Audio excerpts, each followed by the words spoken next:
반갑습니다.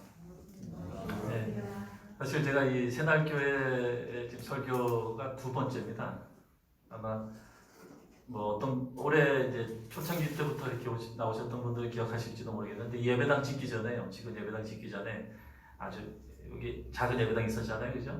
거기서 제가 한번 한 10년 넘은 것 같아요. 한 15년 전인가 한번 제가 설교를 한 적이 있었습니다. 다시 한번 이렇게 초대를 해주셔서 너무 감사를 드리고요.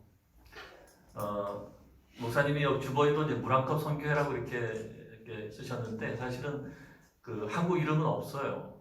그냥 ACWM입니다. A Cup of Water Ministry 해가지고 줄여서 ACWM. 굳이 이제 한국어로 번역을 하면 그러니까 물 한 그릇 사역 뭐 이런 정도 되겠죠. 예, 지금 미국에서 ACWM 사역을 지금 하고 있습니다. 이 코로나 때문에 여러분들 많이 또 지금까지는 힘드시고 그러실 텐데 여러분 용기 내시고 또 아마 이런 어려운 때를 또 우리가 지나가면서 또 하나님의 또 특별한 은혜도 분명히 있을 겁니다. 그런 은혜들에 대해서 감사하면서 잘 또 지나가시기를 바랍니다. 오늘 선교에 대해서 말씀을 좀 드리려고 그럽니다. 선교는 그 교회를 향한 하나님의 명령입니다. 교회가 반드시 해야 될 일들이 몇 가지가 있어요. 그 중에 하나가 바로 선교입니다. 선교는 뭐 해도 되고 안 해도 되는 그런 선택사항이 아닙니다. 그러니까 음식으로 치면 뭐 기호식품 이런 게 아니라는 거죠.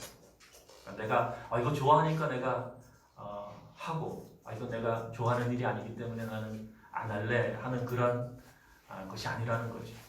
선교는 하나님의 준엄한 명령입니다. 그리고 동시에 하나님의 사랑의 간곡한 호소이기도 합니다. 오늘 본문 말씀에 이런 말씀이 있죠. 그 마가복음 16장 15절에 또 이르시되 너희는 온 천하에 다니며 만민에게 복음을 전파하라.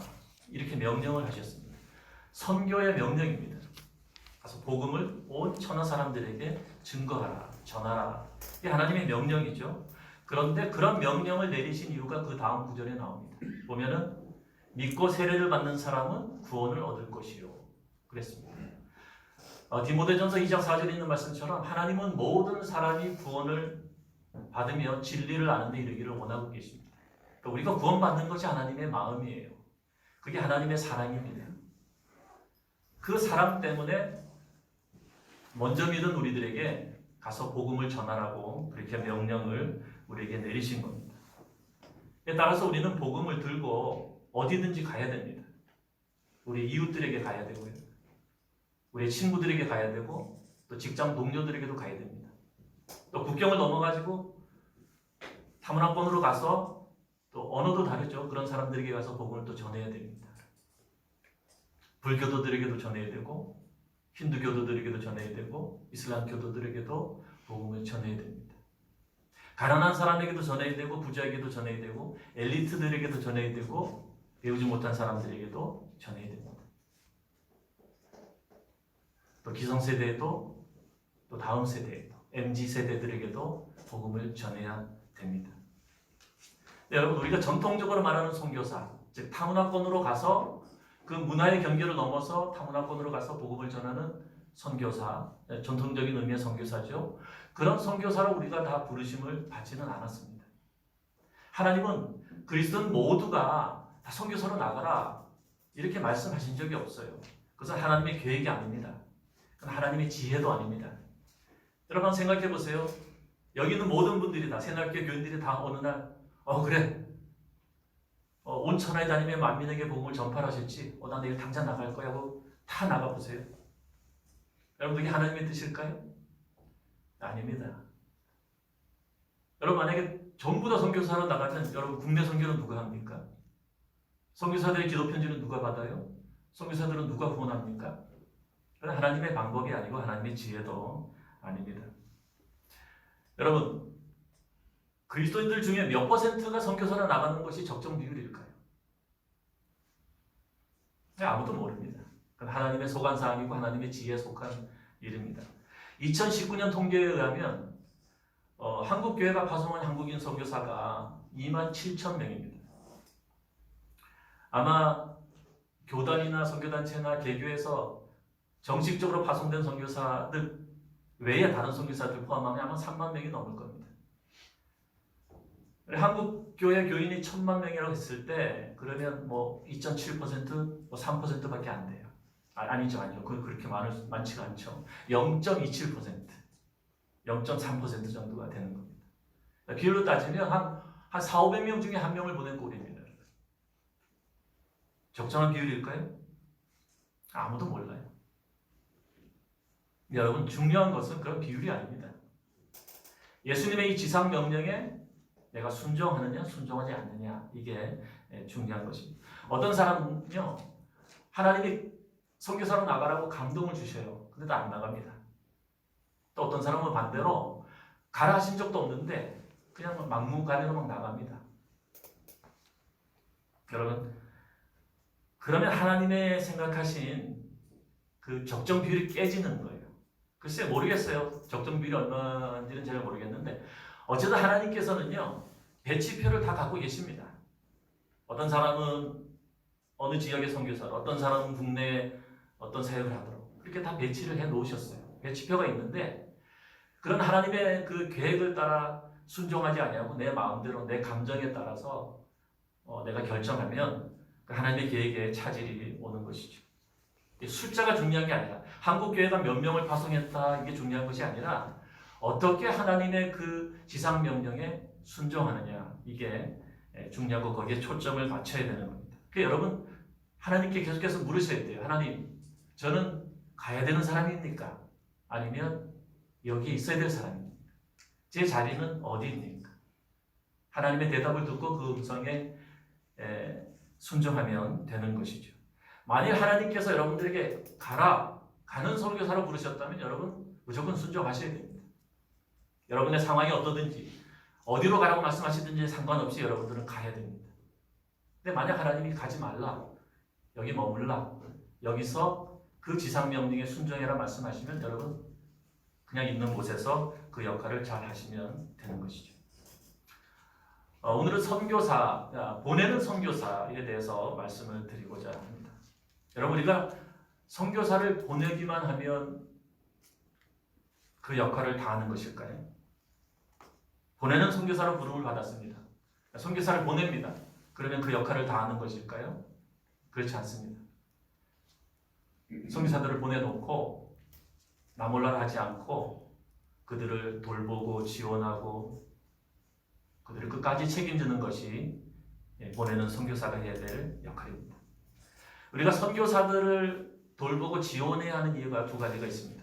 첫째는 선교사들은 하나님이 보내신 자들이기 때문에 그렇습니다. 여러분, 하나님이 세상을 이처럼 사랑하사 독생자를 보내셨어요. 하나님이 세상을 구원하고자 선교사들을 보내셨습니다. 하나님이 그 땅의 영혼들이 구원받고 그리고 그곳이 하나님의 나라가 되도록 하기 위해서 하나님께서 사람들을 세우셔서 그들을 보내신 거예요. 하나님의 대사들입니다. 따라서 선교사들을, 하나님이 보내신 선교사들을 지원하는 것은 곧 하나님의 일을 하는 겁니다. 왜? 하나님이 보내셨기 때문에. 하나님의 일은 선교사들만이 하는 것이 아닙니다. 선교는 선교사들만이 하는 것이 아닙니다. 그들을 돌보고 그들을 지원하고 그들을 끝까지 책임져 주는 일, 그것이 바로 하나님의 일, 선교를 하는 것입니다. 마가복음 10장 41절에 보면 이런 말씀이 있습니다. 선지자의 이름으로 선지자를 영접하는 자는 선지자의 상을 받을 것이요. 그랬어요. 아니, 선지자의 상이 따로 있지 않겠습니까? 선지자의 상은 선지자 사역을 한 사람이 받는 게 아닙니까? 아니라고 성경은 말합니다.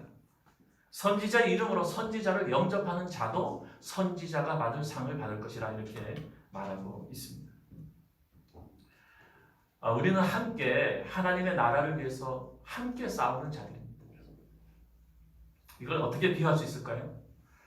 여러분, 가령 옛날에 전쟁터에 나가면 이제 싸움을 하잖아요. 전쟁에서 이기기 위해서 싸움을 하는데 막 칼을 휘두르고 막 창을 휘두릅니다.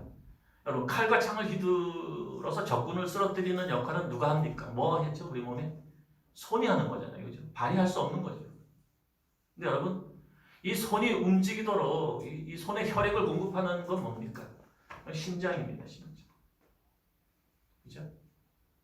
그리고 또 용감하게 앞으로 나가라고 명령을 내리는 것은 뭡니까? 이 머리가 하는 일이잖아요. 그죠? 결정적인 승리의 역할은 손이 하지만 적과의 싸움에서 승리를 이끄는 것은 이 손만이 아닙니다. 모든 이 온몸의 지체가 다 각자의 역할들, 크고 작은 역할들을 다 할 때, 제대로 할 때, 아무리 손이 날쌔고 뭐 해도 여러분, 발이 제 역할을 하지 못해서 걸어가지 못한다면 전쟁에서 이길 수 있겠습니까? 이 전쟁의 승리는 손만이 하는 것이 아니라 우리 온몸이 다 하는 것처럼 선교도 마찬가지입니다. 선교도 선교사만 하는 게 아닙니다. 물론 타문화권 사람들을 만나서 그 나라의 언어로 그들에게 복음을 전하는 것은 선교사만이 할 수 있겠죠. 그러나 그들만이 선교하는 것이 아니고 그들로 충분한 것이 아닙니다. 우리가 선교사가 일을 잘할 수 있도록 교회에 그리스도의 몸된 지체 한 사람 한 사람이 이 선교에 다 참여할 때 세계 복음화라고 하는 그 대가업을 우리가 이루어 갈 수가 있는 겁니다. 그러면 하나님께서 여러분을 선교사로 부르셨다면 선교지로 여러분 나가십시오. 그렇지 않으면 내가 있는 삶의 자리에서 선교사를 지원하는 자가 되시기를 바랍니다. 여러분 중립은 없습니다. 나는 선교사도 아니고 선교사를 보내는 자도 아니야. 회색 지대는 없습니다. 여러분이 나가든지 아니면 보내는 자가 되든지. 왜냐하면 우리는 온 천하에 다니며 만민에게 복음을 전파하신 그 예수님의 지상 명령을 모두 다 받았기 때문에 그렇습니다. 만일 우리가 선교사로 나가든지 아니면 선교사를 지원하든지 해야 되는데 아무런 역할도 하지 않는다. 그건 곧바로 이렇게 말하는 거와 똑같아요. 나는 그리스도의 몸의 일부가 아닙니다. 나는 그리스도의 몸의 지체가 아닙니다. 예수님의 지상 명령. 여러분 지상 명령이라는 게 뭡니까? 여러분? 지상에서 해야 될 명령이라는 뜻이 아니잖아요. 그죠? 최고의 명령이라는 뜻이에요. 가장 중요한 명령. 그 명령은 나에게 아무런 상관도 없는 그런 명령입니다라고 말하는 것하고 똑같습니다. 또 선교사들을 지원해야 되는 두 번째 이유가 있어요. 그 뭐냐면 선교사들을 교회가 보냈기 때문에 그렇습니다. 교인들 중에 정말 타문화권 선교를 잘할 것 같은 그런 사람들을 선발해서 훈련시켜서 그들을 파송하는 것이 교회이기 때문에 그렇습니다. 근데 그들을 보내만 놓고 아무런 책임을 지지 않는다면 그건 정말 무책임한 것입니다. 올림픽 열리잖아요, 4년마다. 올림픽 때 여러분 이제 선수들을 보내잖아요. 그러면 국가는 보내는 나라가 최선을 다해서 그들을 지원합니다. 그냥 보내만 놓고 그냥 선수들 알아서 해라 이렇게 하지 않잖아요. 좋은 또 트레이너를 보내고 의료진을 파견하고 또 솜씨좋은 요리사를 보내고 김치도 보내고. 왜 그러죠? 원팀이기 때문에 그렇습니다. 우리는 한 팀이기 때문에, 팀 코리아이기 때문에 그렇게 하는 것이죠. 하물며 한 영혼이 죽고 사는 문제인데 그냥 선교사들을 보내만 놓고 나 몰라라 하는 것은 그것은 원팀이 아닌 것입니다. 오늘날 선교는 여러분 총력전이 돼야 됩니다. 전방 후방이 따로 없는 거예요. 이젠 그런 개념이 없습니다. 있는 곳에서 최선을 다하는 그런 것이 우리가 선교를 하는 겁니다. 전쟁이 났어요. 군인만 보내놓고 군수물자도 생산하지 않고 부상병도 치료해주지 않고 이러는 나라는 없는 것처럼. 옛날에 월남전 때 막 그 위문공연도 막 가고 그러잖아요. 사기를 막 이렇게 북돋아 주려고 하는 것처럼 선교사들도 그렇게 해줘야 되는 거죠. 여러분 선교사들은 정말 돌봄과 또 격려가 필요한 자들입니다. 그들이 얼마나 외로운지를 몰라요. 그들이 정말로 힘들어합니다. 정말 낙심하고 좌절하고 어떤 사람은요 정말 있을 수 없는 일이지만 자기의 목숨을 그냥 버리고 싶은 충동을 느낄 만큼 그런 어려운 일을 겪기도 한다면 제가 직접 선교사들에게 들은 이야기예요. 어떻게 선교사가 그럴 수 있을까 하지만 정말 힘들면 그런 충동도 느낀다고 그래요. 병들기도 하고 또 그렇습니다. 그런 사람, 그런 그들을 우리가 도와야 되죠. 안 그러면 선교사들 그냥 쓰러져 버립니다. 여러분, 선교사들이 가장 힘든 게 뭔지 아십니까? 어떨 때 선교사들이 가장 힘드냐? 설문조사를 했어요. 첫 번째 답이 뭐냐면 나를 보낸 교회의 성도들이 단 한 번도 선교지에 와보지 않는 것이라고 합니다. 뭐 척박한 환경, 뭐 여러 가지 어려운 환경, 뭐 병들어서 이게 힘든 게 아니라 단 한 번도 와보지 않는 그 무관심이 가장 힘들게 하고 가장 외롭다고 그렇게 답변들을 합니다. 선교비만 보내는 게 여러분 이게 선교하는 게 아닙니다. 선교비만 보내는 것처럼 선교를 쉽게 할 수 있는 방법이 또 어디 있겠어요, 사실. 그죠? 계좌 이체만 하면 땡 하면은 내가 선교했네 이렇게 할 수도 있잖아요, 그죠? 근데 여러분 그건 선교가 아닙니다. 그것 자체가 선교가 아니라는 뜻이 아니라 그것만은 선교가 아니라는 뜻입니다. 선교사들이요 얼마나 많은 필요들을 가지고 있는지 모릅니다. 그 필요들을 잘 알아주고 그 필요들을 아주 세심하게 또 채워주는 것이 우리가 보내는 선교사의 역할입니다. 상담도 필요하고 재교육도 필요하고 아까 보신 것처럼 여러 가지 그런 사역들이 정말 필요해요. 왜냐하면 우리는 한 팀이기 때문에 한 팀입니다. 그 선교사들을 돌보고 지원하는 일에 가장 정말 중요한 게 하나가 있어요. 그게 뭐냐면 하나님 아버지의 마음을 아는 겁니다. 그러니까 선교사들을 생각하시는 하나님의 그 마음을 알 때 우리는 선교사를 돕는 일을 좀 더 새로운 의미를 가지고 할 수가 있는 겁니다.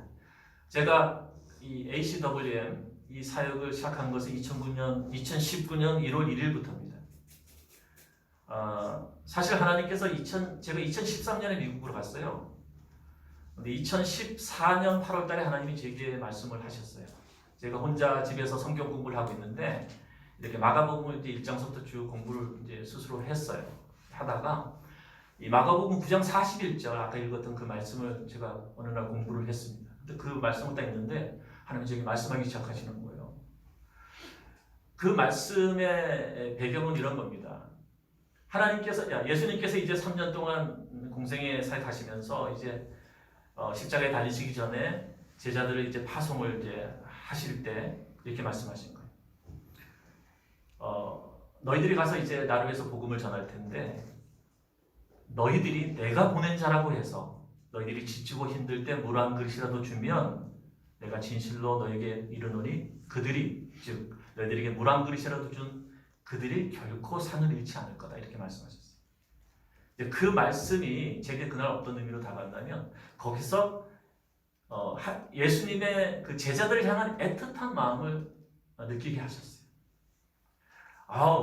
그 예수님의 제자들을 섬기면 상을 받는다. 이 상에 초점을 맞추게 하신 것이 아니라 당신의 제자들을 향한 예수님의 그 애틋한 마음, 그 마음에 초점을 맞추게 하셨어요. 사실요, 예수님의 그 12제자들은 예수님 아니면 그런 삶을 살 이유가 없는 자들이에요. 이제 그들은 복음을 전하다가 고난받고 죽기까지 할 자들이에요. 사실 12명 다 순교했잖아요. 그 사도 요한만 빼고. 예수님이 아니라면, 예수님이 보내신 바가 아니라면 그들은 그런 삶을 살 필요가 없는, 이유가 없는 자들이었어요. 예수님 때문에 그렇게 고난받고 죽기까지 할 자들이었기 때문에 예수님의 마음에 그 애틋한 마음이 생깁니다. 그래서 너희들이 힘들고 목마를 때 물 한 그릇이라도 준다면 누가? 왜? 그리스도가 보낸 자라고 해서 그들에게 물 한 그릇이라도 준다면 내가 진실로 이르노니 그들이 결코 상을 잃지 않을 거다. 이렇게 말씀하시면서 저에게 마음을 주셨어요. 그러면서 선교사들을 섬기는 사역을 하라고 제게 말씀을 하셨습니다. 사실 이것이요, 그 당시에 이 마가복음을 읽는 초대교회 독자들에게만 하신 말씀이 아닙니다. 오는 모든 세대의 교회들에게 하나님이 하시는 말씀입니다. 많은 선교사들이 나의 보내심을 받아 그들이 가서 복음을 전할 때 외롭고 힘들고 지치고 목마를 때 그들을 섬길 때 내가 그들에게 상을 주리라 이렇게 말씀을 하신 거죠. 그래서 제가 그 말씀을 제가 듣고 4년 동안 기도하면서 준비를 했어요. 하나님께서 그러시더라고요. 기도해라. 준비해라. 그리고 기도하는 때는 곧 처음에 꿈을 꾸어라 이렇게 말씀하셨어요. 이것을 위해서 꿈을 꾸어라. 그래서 여러 가지 사역들을 막 생각하다가 아까 보여드린 10가지 사역을 하나님께서 정리하게 하셨어요. 그러면서 한 2년 지났어요. 하나님 그러시더라고요. 꿈을 꾸는 때는 곧 기도하는 때다 이러셔가지고 제가 좀 더 집중적으로 기도를 했어요. 그러다가 한 2년도 지나서 하나님께서 이제는 사역을 시작할 때가 됐다 이렇게 말씀하셔서 2018년 10월에 캘리포니아 주정부에 단체를 등록하고 그리고 2019년 1월 1일부터 사역을 시작을 했습니다. 사실 그 전까지는요, 저는 선교사들을 섬기는 일, 선교사들을 지원하는 일을 머리로만 생각했어요. 이거 당연히 교회가 해야 될 일이지. 머릿속으로만 생각했는데 그날 이후로부터 하나님 아버지의 마음이 제 마음에 부어지니까 이제는 머리로 하는 것이 아니라 마음으로 하게 되더라고요. 선교사들을 생각하시는 그 아버지의 마음을 담아서 그들을 도와야 되겠다 하는 생각이 들더라고요. 제가 그 이후로 여러 가지 사역들을 하나님이 주시는 하나님이 선교사들의 필요를 제게 알려주실 때마다 그 필요들을 채워주는 사역들을 해왔는데 제가 하나님의 마음을 선교사들을 향한 하나님의 마음을 더욱 알게 된 일이 한 번 있었어요. 그건 뭐냐면 제가 작년 6월에 코로나가 한창일 때 코로나 패키지 아까 사진에도 나와 있듯이 코로나 패키지를 만들어서 9명의 선교사들 가정에 제가 전달을 했습니다. 뭐 쌀, 뭐 김치, 그다음에 뭐 라면, 뭐 카레, 뭐 이런 거 있잖아요. 뭐 그다음에 뭐 이렇게 말린 나물 이런 것들, 이런 것들 이렇게 패키지를 하나 만들었어요. 그리고 이제 그날 저녁 8시에 모든 선교사들을 만나기로 다 약속을 했습니다. 선교사님들 다 배달해 드리겠습니다. 사실 그때 코로나 한창일 때요, 미국은요, 막 사재기 때문에 마트에 가면 뭐 물건이 없었어요. 그래서 제가 출석하는 어떤 교회의 부목사님은 저희 가정에 이 막 쌀도 막 가지고 오시고 막 라면도 가지고 오시고 막 그런 일도 있었어요.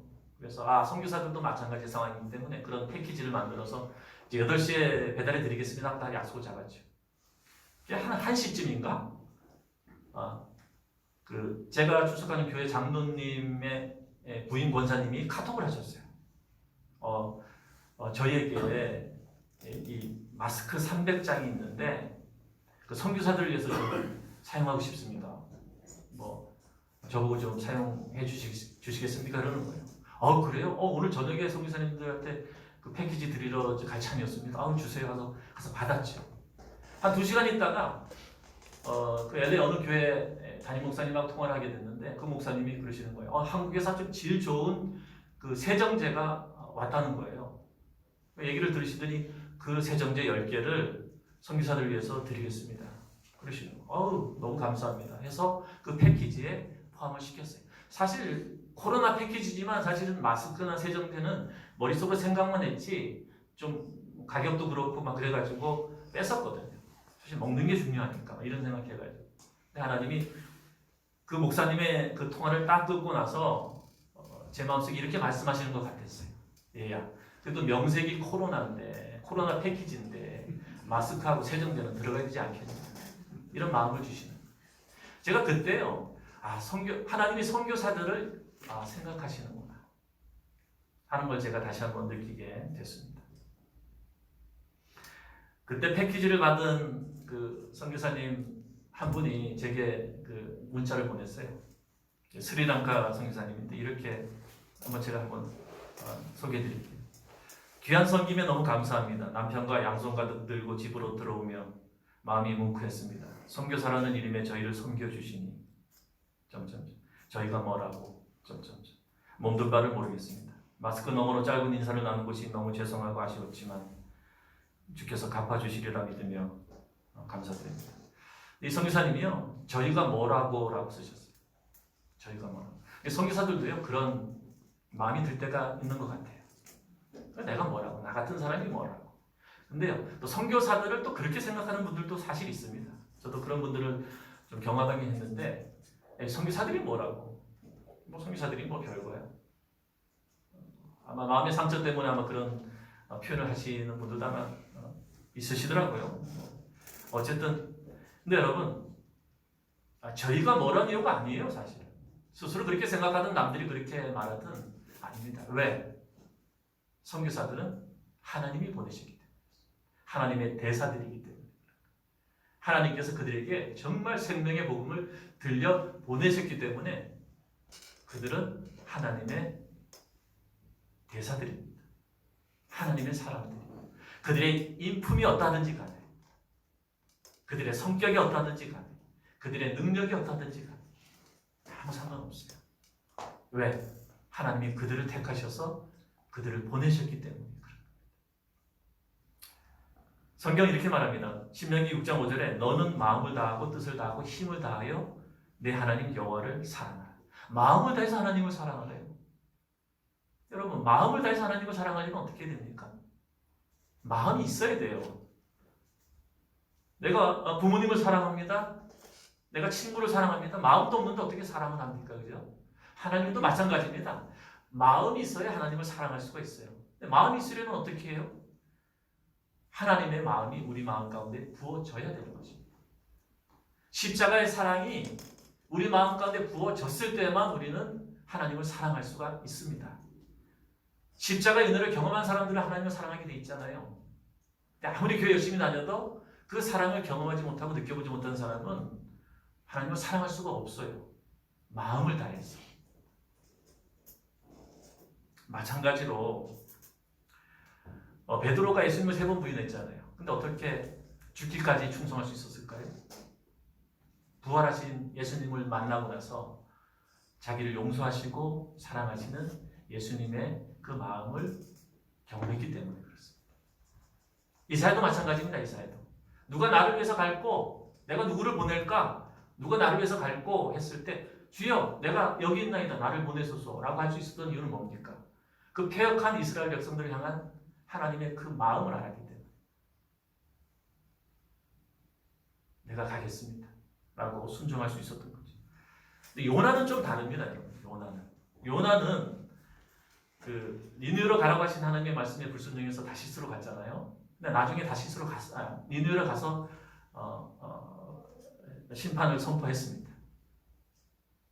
근데요, 요나가 하나님의 마음을 알았을까요? 몰랐을까요? 하나님의 마음을 알았습니다. 근데 온전히 알지는 못하고 마음으로 그것을 느끼지는 못했어요. 왜냐하면요, 성경에 보면 그런 말씀이 나오거든요.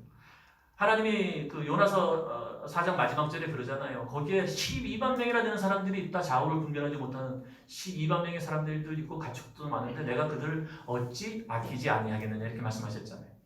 근데요, 4장 2절에 보면 요나가 그런 말이에요. 그 니느웨 사역을 다 마치고 나서 그러잖아요.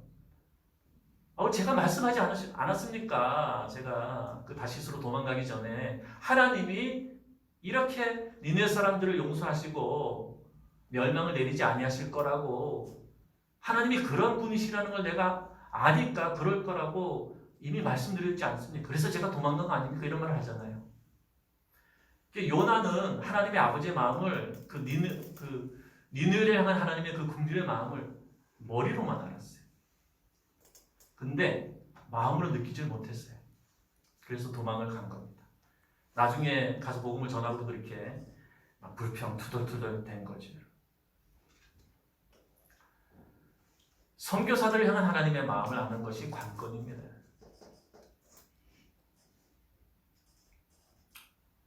그들은 하나님의 명령에 순종해서 권리도 포기하고 안전지대를 벗어나서 그 타문화권으로 가서 사역을 하는 자들입니다. 하나님 때문이 아니라면 사실은 그럴 이유가 없는 그런 자들이잖아요. 우리가 그런 그들을 보내신 하나님의 마음을 알고 마음을 다해서 우리가 돌봐야 될 겁니다. 그러면 우리가 어떻게 선교사들을 도와야 될까요? 제가 ACW를 시작할 때 하나님께서 이렇게 주신 2가지 마음을 좀 말씀드릴게요. 첫 번째는 뭐냐면 하나님이 저에게 모두가 참여하게 하라 그러셨어요. 이것은 어느 한 사람, 어느 한 교회가 해야 될 일이 아니다 이렇게 말씀을 하셨어요.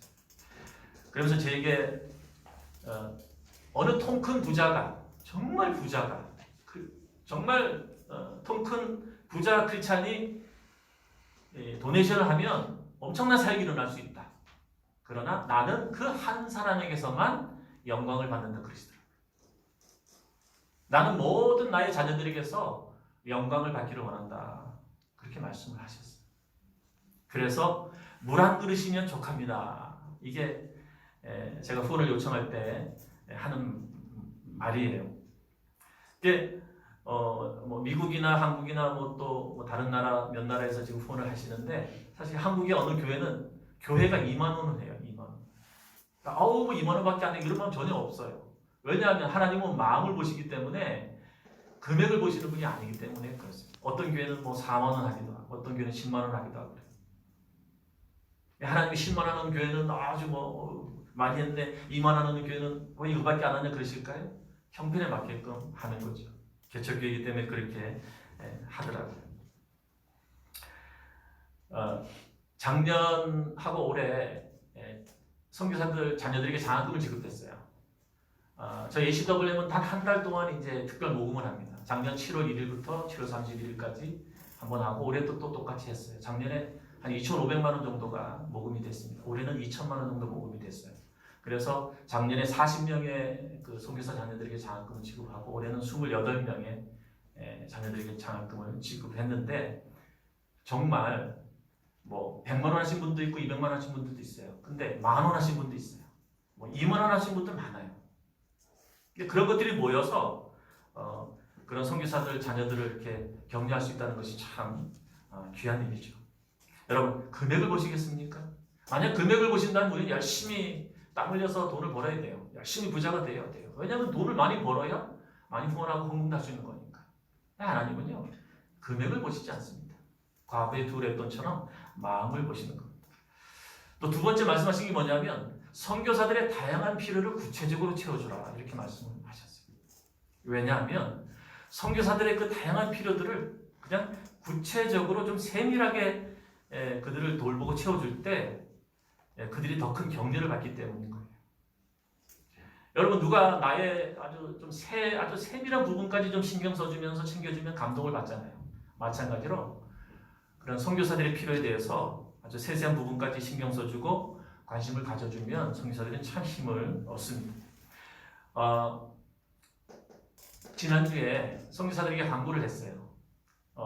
선교사님들 제주도로 4박 5일 동안 여행을 보내드리겠습니다. 4가정 지금까지 이제 그런 그 물 한 그릇들이 이제 모인 것이 좀 이제 어느 정도 재정이 또 됐기 때문에 4가정을 선정해서 이제 그 제주도 4박 5일 여행 이제 보내드리기로 이제 광고를 했어요. 왕복 항공권, 그다음에 숙박비, 렌트카 이거 다 제공해 주기로 이렇게 했는데 한 23가정이 지원을 했어요. 그래서 지금 심사위원회가 구성돼 가지고 여기 지금 한국 ACWM도 지금 조직이 돼 있거든요. 한국 ACWM 회원들 중에 이제 한 5분 정도가 심사위원이 돼 가지고 지금 아마 열심히 지금 심사하고 계실 거예요. 근데 이메일이 하나 왔어요. 저는 독신 여성 선교사입니다. 가족들만 지원을 받나요? 독신 여성 선교사 저랑 2명이서 이렇게 한 가족처럼 생각해서 지원하면 안 됩니까? 그렇게 질문하셨는데 사실 이번에는 가족들을 하나님께서 격려하는 마음을 주셔가지고 그렇게 가족들만 신청을 받습니다. 근데 그 이메일을 딱 받고 나니까 싱글 여성 선교사들의 필요를 또 느끼게 됐어요. 사실 가족들만 뭐 이렇게 막 관심 갖고 이렇게 그런 건 아닌데 싱글 선교사들의 마음이 어떨까 하는 생각을 하게 됐어요. 그래서 내년 5월에 2차 가족여행을 지금 계획하고 있는데 2차 때는 싱글 선교사들만을 위한 어떤 그런 또 리트릿, 뭐 여행 이런 것들 좀 하면 좋겠다 이런 생각을 했어요. 하나님이 가끔씩 이렇게 구체적으로 그 선교사들의 필요를 이렇게 말씀해 주시더라고요. 그러면 그 필요를 따라 이제 선교사들을 돕는 거죠. 작년 11월 달에 라오스에서 2019년 11월 달에 라오스에서 대학 진학 설명회를 했는데요. 그것도 그런 경우가 있어요. LA에 있는데 어느 중국 선교사가 LA를 방문했어요. 그래서 저는 차를 한잔 마시는데 선교사님 이제 사역을 이제 시작하는 초창기였기 때문에 선교사님 그 선교지에 쓰는 선교사들이 어떤 필요가 있습니까? 그랬더니 첫 마디가 그거예요. 우리 아이들 비롯해서 선교지 자녀들은 대학을 어떻게 가야 되는지 정보가 없다는 거예요. 뭐 예를 들어서 한국 대학을 진학하는데 아니면 뭐 유럽이나 미국의 대학을 진학해야 되는데 정보가 없어요. 그런 정보가 좀 필요합니다. 아 그러냐고 그냥 이 머릿속에 있는 입력만 해뒀어요. 그리고 나서 한 2주 후에 제가 라오스에 있는 어떤 선교사와 통화를 했는데 통화 끝에 그랬어요. 선교사님 선교사들이 필요가 뭐예요? 그랬더니 그분의 첫 마디가 선교사 자녀들은 입시 정보가 없어요. 그러는 거예요. 그 순간 하나님이 입시 정보를 위한 세미나를 하라 하시는구나 라고 생각해서 이제 찾아봤죠. 좀 적합한 강사가 있나 찾아보니까 이 한국에 가장 큰 컨설팅 회사가 있더라고요. 미래교육연구소라고 정말 유명한 그 컨설팅 회사더라고요. 대학 입시를 컨설팅 해주는. 거기 소장님에게 이메일을 했어요. 했더니 그 소장님이 흔쾌히 강사로 와주시겠다고 하셨어요. 그분이 어떤 분이냐면 국민일보 그 편집국장 하신 기자 출신이에요. 그 기자를 하다가 이 컨설팅 회사를 또 차려가지고 지금까지 한 20년 정도 이렇게 하신 분인데 우리나라에서 제일 큰 컨설팅이죠. 직원이 한 20명 정도 된대요. 근데 그래서 그분과 또 다른 강사분들이 라오스로 날아오시고 저는 미국에서 또 날아와가지고 라오스에서 만나가지고 1박 2일 동안 했어요. 첫날은 전체 강의를 하고 국내 진학을 위한 파트, 그 다음에 유럽이나 미국 진학, 다른 나라를 진학하는 그 파트를 또 강의를 하시고 그 날 저녁과 그 다음날 또 오전은 한 가정씩 개별 상담을 다 해줬어요. 제가 기억에 남는 일이 있어요. 어떤 한 가정이 아이를 독일로 이제 유학을 보내려고, 왜냐면 다 국제학교를 다니니까 아이들이 영어도 잘하고 그러니까 독일로 유학을 보내려고 다 준비를 했는데 이 개별 상담을 해보니까 이 소장님이 그러시는 거예요. 이 아이는 독일 유학을 가고 싶어도 못 갑니다. 독일 유학에 필요한 과목들을 다 들어야 되고 그 코스가 있는데 얘는 그걸 지금 밟고 있는 게 아닙니다. 이미 늦었습니다. 얘는 독일을 유학할 수 없어요. 근데 그것도 모르고 계속 독일 유학을 준비한 거예요. 컨설팅을 받고 나서 이제 방향을 틀었던 것들 기억이 납니다. 또 선교사들 그 작년에 코로나 때문에 한국에 많이 들어와 있었는데 그 선교사들이 앞으로 이제 사역을 위해서 필요한 기술들을 배우시라고 1인당 30만 원까지 교육비를 지원해 드렸어요. 뭐 많은 것들을 배우셨죠. 한 20명 정도의 선교사님들이 뭐 수지침부터 해가지고 뭐 제빵 제과, 운전, 뭐 상담, 그 다음에 뭐 여러 가지 한 10몇 가지의 그런 교육들을 받으셨어요. 근데 그런 구체적인 필요들을 채워줄 때 그들의 반응이 뭐냐면 세세하게 신경 써주셔서 고맙습니다. 그러시더라고요. 제가 ACW님이 하는 게 바로 그런 거예요. 뭐 거창하게 뭐 세련된 사역을 하는 게 아니라 이들의 필요가 정말 뭘까? 이들의 구체적인 필요가 뭘까? 이것들을 그들을 위해서 채워주는 거죠. 여러분, 아까 이제 설교를 끝내야 되겠네요. 9장 41절에 상을 잃지 않으리라 그러셨잖아요. 여러분, 상 받기 위해서 우리가 사역을 하는 것은 이건 잘못된 도구이죠. 그렇지만 하나님이 상을 주시겠다고 하신 것은 놀라운 축복입니다. 은혜입니다. 저는 기도할 때 그래요. 후원자들을 위해서 기도할 때 하나님 약속하신 대로 이 후원자분들에게 상을 베풀어 주십시오. 이 땅에서 주시든 아니면 저 천국 가서 주시든 어떤 형태로든 하나님께서 상을 주시겠다고 약속하셨으니 하나님 이들이 상 받고 주의 은혜를 누리게 해주십시오. 항상 기도하는데 여러분 하나님의 나라에서 상을 받는다는 건요 아주 영광스러운 일입니다. 아주 명예스러운 일입니다. 이것은 거룩한 욕심을 가지고 상 받기를 여러분들이 사모해야 돼요. 성경에도 상을 하나님께서 주신다는 얘기는 사도 바울부터 해가지고 많은 분들이 얘기를 하고 있어요. 여러분 ACWM을 통해서 ACWM을 통해서만이 아니라 선교사들 섬기는 일을 여러분들이 열심히 하시면, 즉 선교하는 일에 여러분들이 그런 방법으로 또 동참하신다면 하나님께서 상을 베풀어 주실 것입니다. 여러분 상 받을 욕심을 내라고 하나의 기회를 드리겠습니다. 이 말씀을 드리고 제가 설교를 마치겠는데요. 2014년 8월달에 하나님께서 말씀하신 것이 사실은 제주도에 선교사들 위한 종합 휴양센터를 지으라는 말씀이었어요. 그래서 그걸 위해서 계속 기도해 오다가 작년 11월달에 처음으로 이제 마스터 플랜을 제가 오픈을 했어요.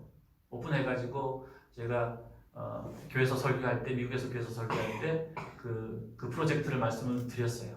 뭐냐면 그 수만 명의 한국인 선교사들이 힘들고 지치고 번아웃 됐을 때 언제든지 와서 쉴 수 있는, 마음껏 먹고 마음껏 쉬고 자고 또 여행도 할 수 있는 그런 센터. 그냥 단순히 숙소를 제공해주는 그런 뭐 게스트하우스 정도가 아니라 정말 아침에 일어나면 빵과 우유가 이런 것들이 그냥 다 차려져 있고 모든 부식들도 다 갖춰져 있어서 언제든지 자기가 먹고 싶으면 해 먹을 수도 있고, 카페 같은 그런 휴게실도 만들고, 그리고 체력 단련실도, 헬스장도 만들고, 수영장도 만들고, 정원도 이쁘게 만들고,